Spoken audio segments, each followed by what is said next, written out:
Assalamualaikum warahmatullahi wabarakatuh. Sampurasun patepang di sareng simkuring Muhammad Qatar Jordan Dinejad kelas 11 IPS hiji. Ayeuna abdi bade ngadugikeun warta tentang banjir di Bale Endah.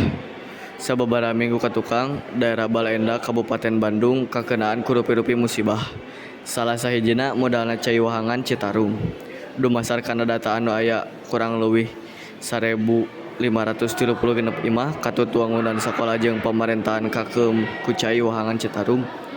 Penyebab mudahna Cai Wahangan teh sabab geudena cai hujan jeung lobana runtah anu ngahalangan kokocoran anu ngabulakareun cai jadi ngayembang. Pamarentah daerah geus ngadata korban jiwa ka sababaraha tempat sabab dumasar kana hasil laporan ti warga masyarakat teu saeutik ayana korban jiwa anu kabawa banjir.